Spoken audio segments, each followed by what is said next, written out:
Hello, welcome to ExpertCast, the podcast dedicated to healthcare innovation, supported by AGFA. I'm Gustavo Meirelles, a radiologist, healthcare entrepreneur, and president of the board at IDR, Remote Diagnostic Intelligence. It's a pleasure to welcome you to another episode of our podcast. In each episode, I host expert guests in innovation, focusing on the healthcare sector. We cover different topics, such as the role of artificial intelligence, telehealth, new diagnoses and treatments, remote patient monitoring, and other innovations that are transforming healthcare. The goal is to keep you informed about the latest technologies and upcoming developments in the sector. In the world of healthcare, innovation is not just about creating groundbreaking technologies. It's also about ensuring that these innovations reach those who need them most, regardless of where they are in the world.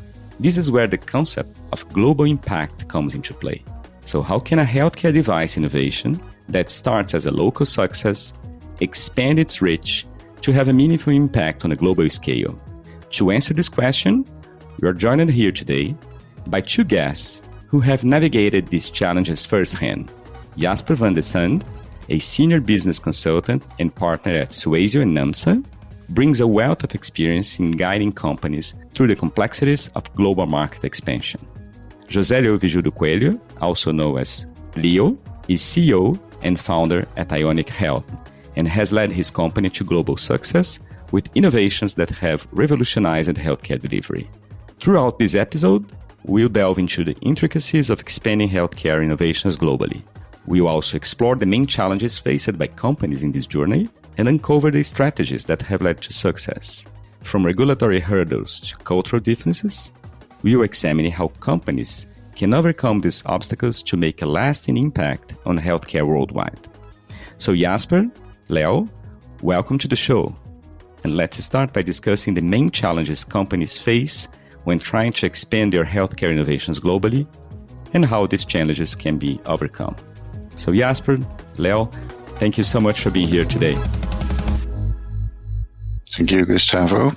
Maybe I can answer this first question. I think from our perspective at Suazio and Namsa, we help a lot of startups, but also larger enterprises to launch and further commercialize their medical device product. And we see that the challenges which always come back are basically a lot circling around the overall rise of the healthcare costs. So although there's great innovation, it is sometimes difficult to absorb for hospitals or for governments.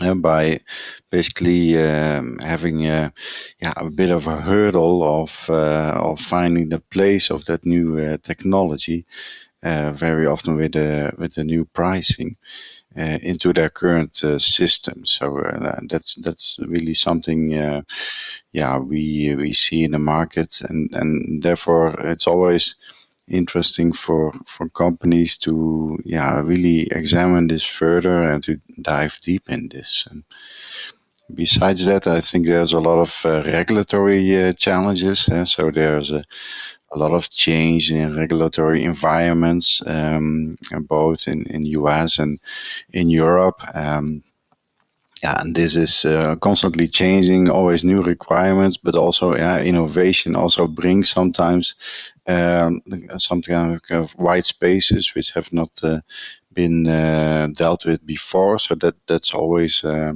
also an additional challenge. And then finally, maybe also competition. So there's so much innovation going on in med devices that it is really a thriving market. A lot of innovation trying to push to the market. So there's a lot of dynamics, and you really have to stay on top. I think as a manufacturer to deal with this. So thank you so much, Jasper. This is very good to know from the point of a big company like Suazio and also Namsa. So now I'd like to give the word to Leo, who has founded IONIC Health, initially as a Brazilian company, and now becoming a global enterprise And I'd like to hear from Leo, what inspired you to start IONIC Health, and what are some key milestones in its journey to global impact? So thank you for the invitation, Gustavo. Nice to meet you, Jansen. That's a very challenging period of our lives in the company as a startup. Startup's not an easy life, but if I add on this environment also medical device and globalization, I would say that it was a very challenging and funny years. We started this company to help in some way healthcare in automation and integration.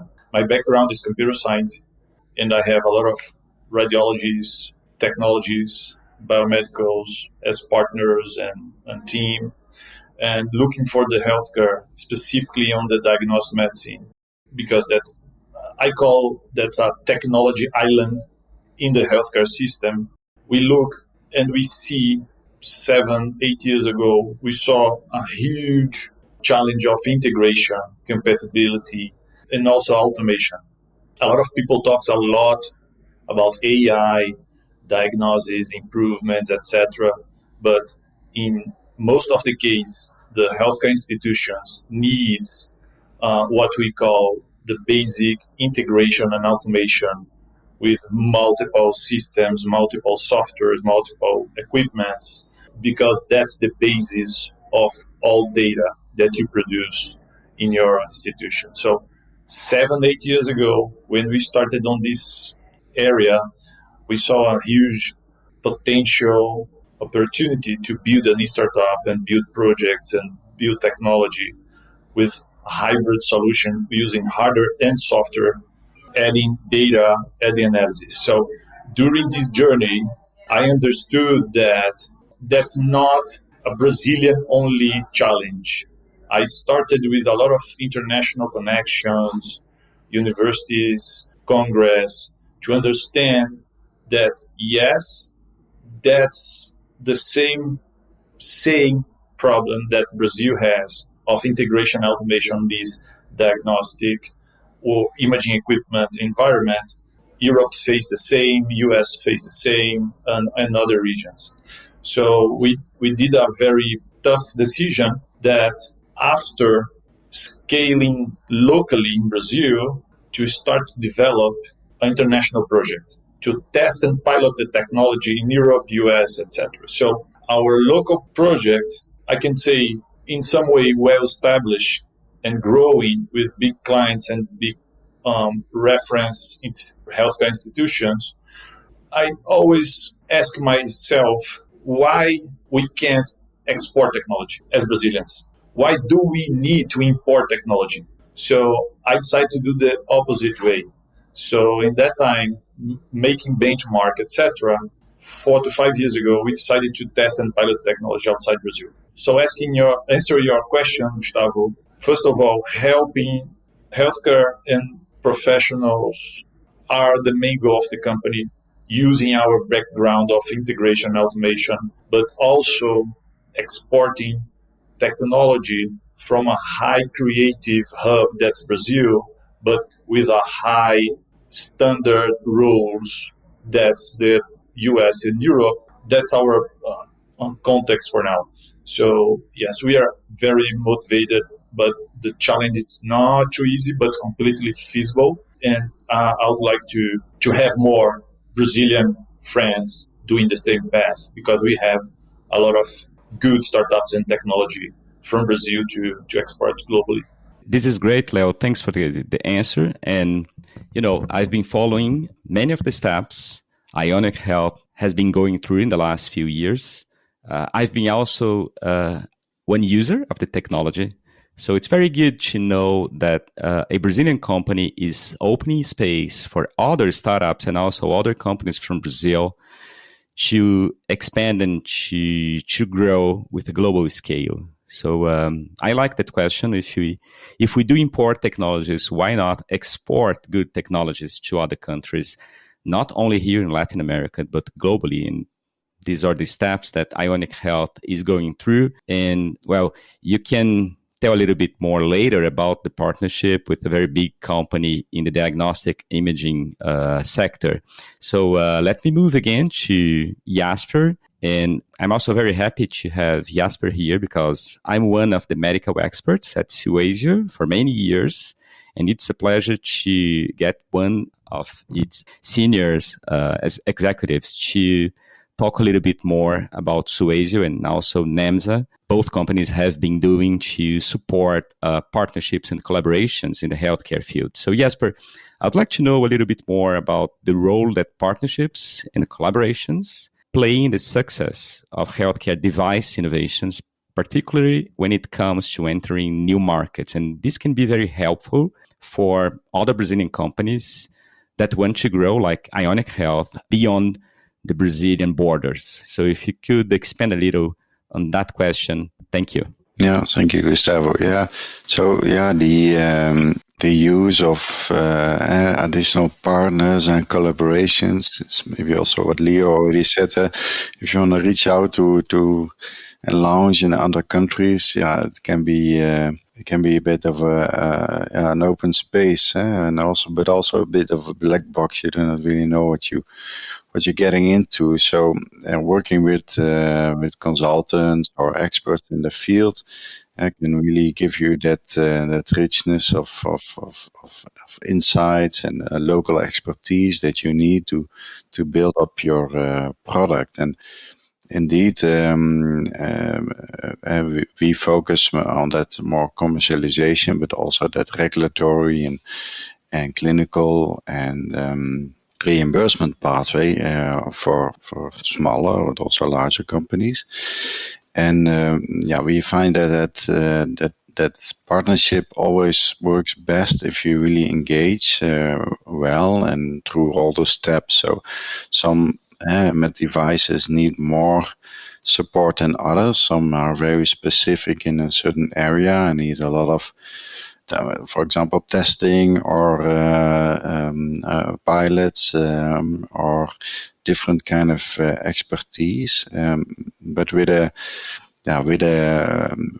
local expert, you can guarantee and also mitigate your risk to have a successful adoption in that country. So it is more for me to push for that collaboration when I talk to startup companies to start with first that assessment, understand the market, what is currently being done, standard of care, and therefore we also conduct interviews indeed with key opinion leaders in the field to get that feedback both from a clinician side but also from a health economic side, and to understand the whole flow and where to fit it, and then you can create a good, let's say at least already strategic commercial plan, which then feeds into your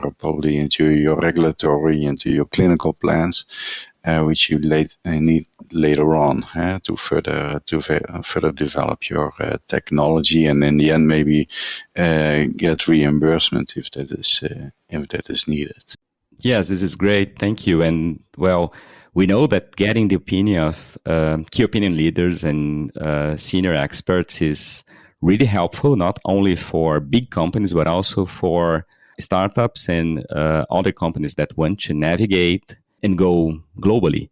So I'd like to move back to Leo and ask him about the progresses that IONIC Health has been doing in the last few years. And again, as Leo was saying, IONIC Health was first a Brazilian company, and Brazil is not an easy company to navigate. So there are many regulatory requirements, and it's not very easy to go with market expansion because it's a huge country and sometimes very hard to reach remote areas. And they have done it quite well. And now they are expanding globally in Europe and in the United States. So Leo, I would like to know, how do you approach that market expansion? And also, how do you navigate regulatory requirements in different countries? So we know Brazil is not easy, but being global is not easy at all. So I'd like to hear more about how you have been doing to go through those steps? Sure. So first of all, that was, I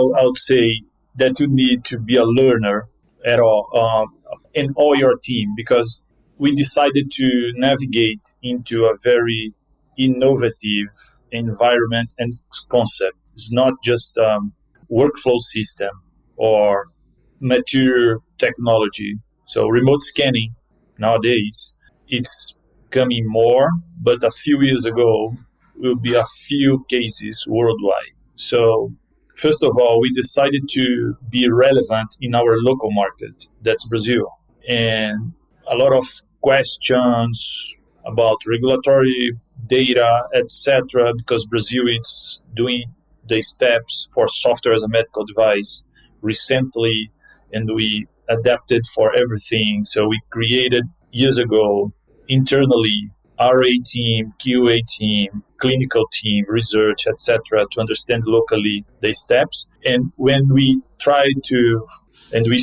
to search for new markets, like more mature markets like US and Europe specifically, we understood the bar is much higher or more mature, and we decided to establish like pilots, local partners, and to understand how scalable is the product. So I would say that you need to understand if your product is scalable, if the problem that you solve is scalable. So it doesn't need to be the same problem, but it needs to be a neighborhood. So because, for example, Brazil looks for solve in one way, US, Europe, different ways, but they are quite similar. So when we understood that the problem of shortage for techs, that's our area, so all the radiology staff shortage are quite common in different areas, on different regions. And secondly, we understood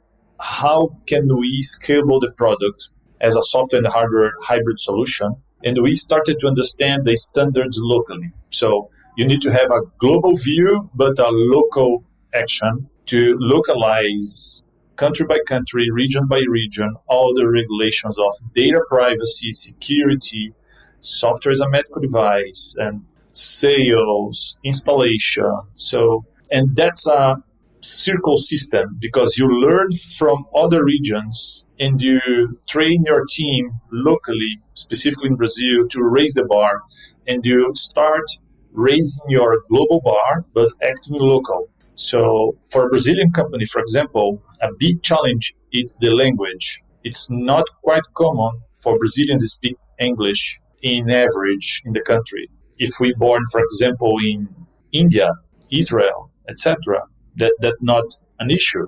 But here in Brazil, when we face a global challenge, language is a thing. Technically, and we have good local solutions. They are like huge volume, impressive scale because the country is big.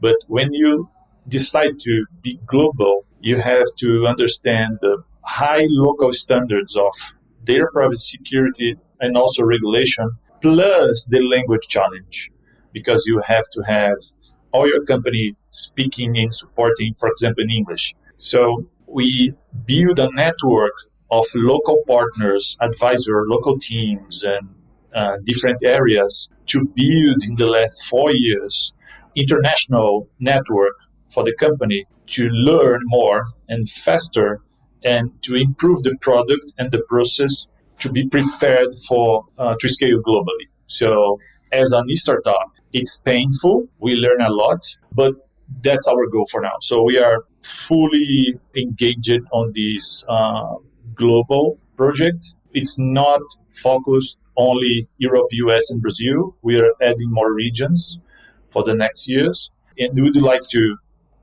have more companies doing the same process from Brazil.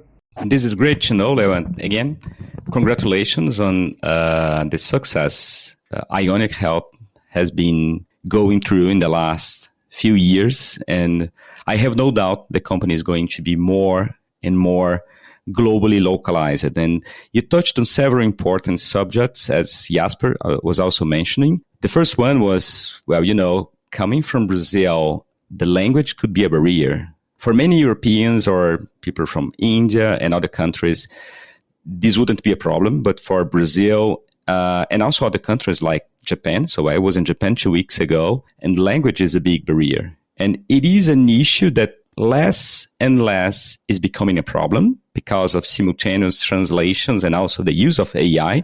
So I was seeing that during that Congress in Japan. There was a simultaneous translation from voice to text. Far from ideal, but it's getting better and better.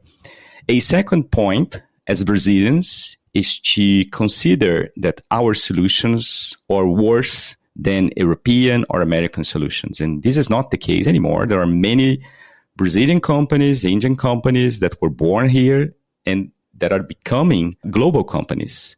And again, we have to think that some problems that we touch here in Brazil, and let's go with one of the problems that IONIC Health has had a lot of success, which is remote operations of CT and MR equipment. And again, talking about Japan, I was told that there are many remote areas in Japan. So Japan has hundreds of small islands that are not connected to good healthcare services. So having remote operations of CT and MR scanners or having very good telehealth services are going to help not only Brazil, not only India, but also developed countries like Japan. So I would like to thank Jasper and Leo for being here for the first part of our episode.